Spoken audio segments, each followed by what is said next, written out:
Olá pessoal, sou o professor Kleber Guedes, vamos iniciar mais uma aula de língua portuguesa.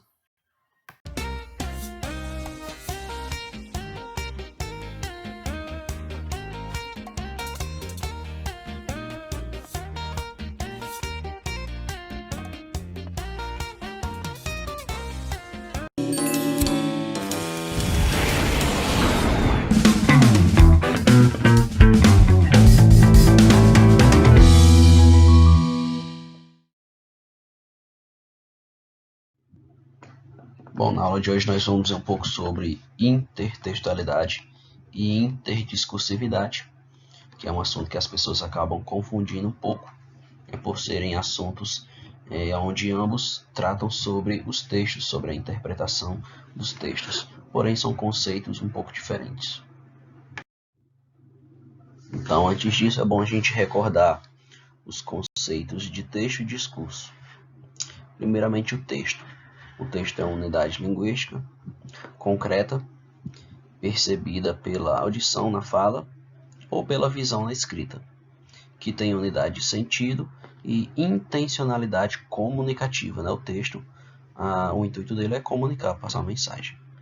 Enquanto discurso é uma atividade comunicativa capaz de gerar sentido, desenvolvida entre os interlocutores. Então, o discurso é a interação também entre o locutor e o interlocutor.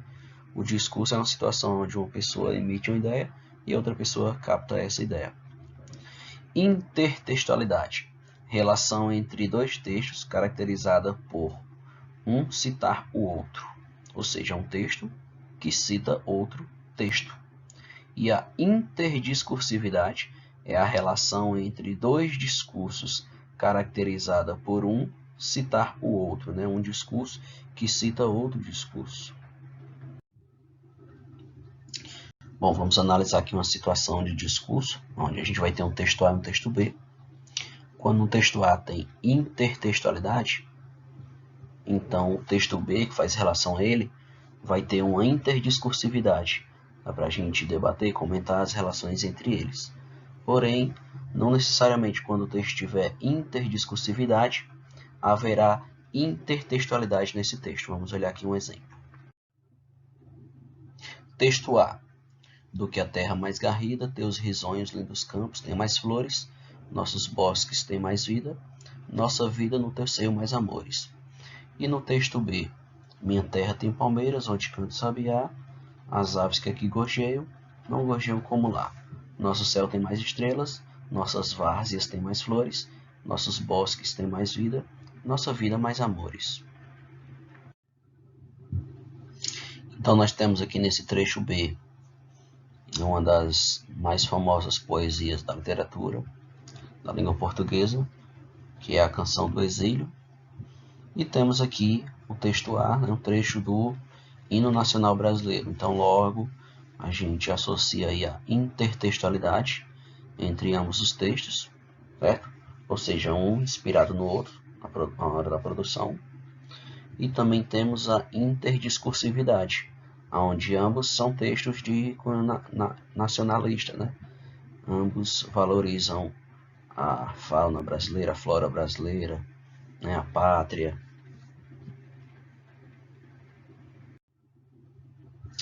Bom, agora nós temos uma propaganda publicitária da década de 50, onde nós temos até um pensamento machista, fazendo alusão que a mulher, que ela está presa na gaiola, e com o carro ela tem a liberdade, para fazer compras, para passear, mas em nenhum momento aqui fala em relação à liberdade da mulher de poder trabalhar, que a liberdade dela é só de poder ir ao mercado, fazer compras, comprar vassoura, comprar rodo, comprar os produtos de casa.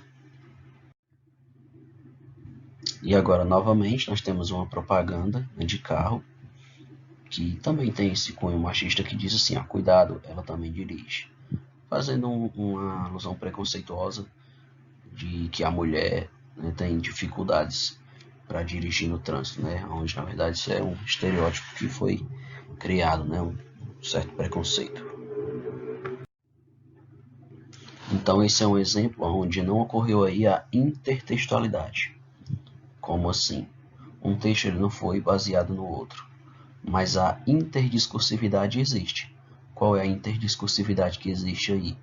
A semelhança é o fato de que ambos os textos eles são machistas, certo? Então há interdiscursividade, mas não existiu intertextualidade nessas duas situações, mesmo que seja uma propaganda de uma mesma empresa, né, em épocas diferentes. Então a gente pode concluir que a intertextualidade nada mais é que uma conversa entre textos. É a relação que os textos fazem a criação de um com base em outro. Aqui nós temos o jogando conversa fora. Aí nós temos aqui a mulher pegando a conversa, literalmente jogando fora, jogando no lixo. Então aqui tem um duplo sentido, né? Tem o sentido, né, de você bater papo, né? Ficar ali de boa, conversando, né?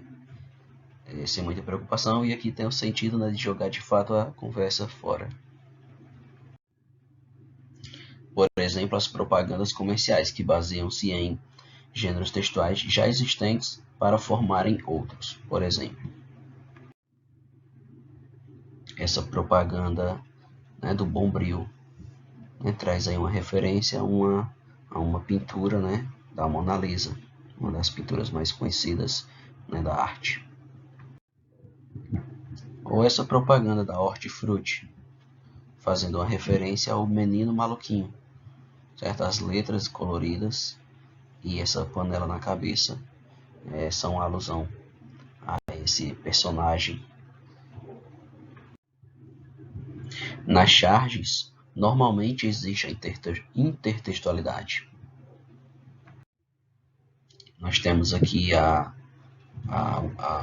o símbolo do SUS, o Sistema Único de Saúde, o que é uma cruz, e tem aí um homem, né, aparentemente um homem pobre, sendo crucificado. Né? A gente sabe que Jesus Cristo, né, na religião cristã, também foi crucificado. Então é como se o SUS não tivesse, né, com as condições necessárias para atender as pessoas, né, mais humildes, e essas pessoas sofressem, né, à espera de um tratamento.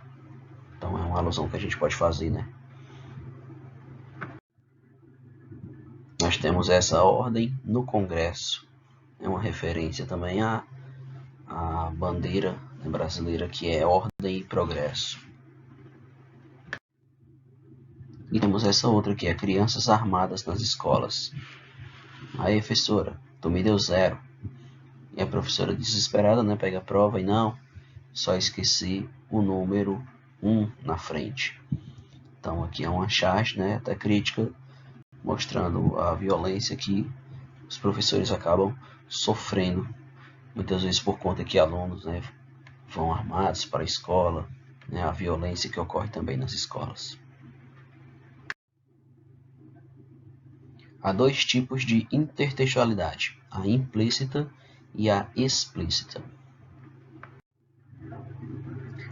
A intertextualidade implícita, ela vai acontecer, ela ocorre quando o autor se utiliza de um fragmento de outro texto, porém sem fazer referência, deixando que o leitor identifique o fragmento inserido. Então ele, por conta própria, né, ele com seu conhecimento de mundo, com seu conhecimento linguístico, ele vai fazer essa identificação. Por exemplo, essa gravura aí do desenho dos Simpsons.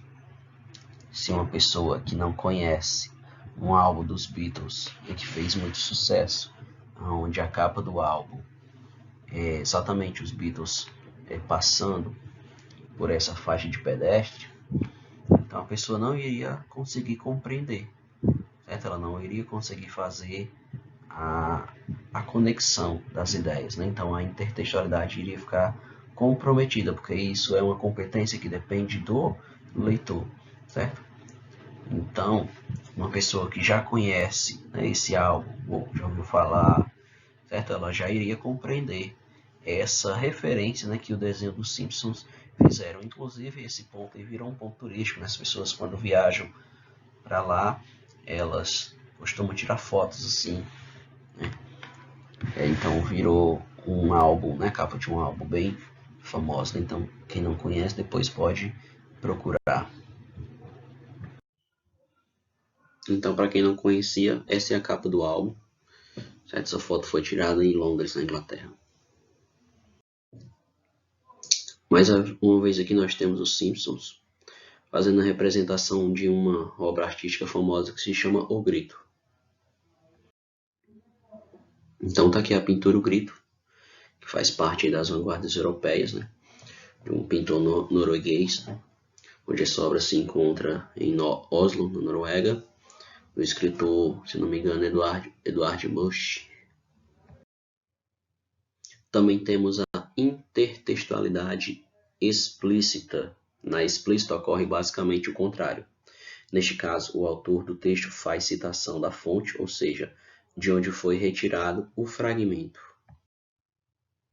Como nesse caso que nós temos de um lado a obra Mona Lisa, de Leonardo da Vinci, a pintura de Leonardo da Vinci, e ao lado a gente já tem Mona Lisa, né, do chargista Maurício de Souza. Bom, então aí já está evidente, né, já está explícito, né, de onde que o Maurício de Souza tirou a inspiração para fazer essa pintura da Mônica. Temos agora aqui a foto de um pudim que é: meu bem, você me dá água na boca. Anos adoçando nossas vidas. Então esse meu bem, você me dá água na boca é uma referência também a uma música da Rita Lee. E nós temos aqui a propaganda do leite moça, né? Nestlé. A importância da intertextualidade se dá para que o leitor compreenda que essa é uma estratégia para a construção de um texto com ideias e frases diversificadas. Então, bons estudos, né? Agora é só realizarmos os exercícios do Google Classroom. E essas são as referências, né, bibliográficas que foram utilizadas, né, na pesquisa para a realização dessa aula.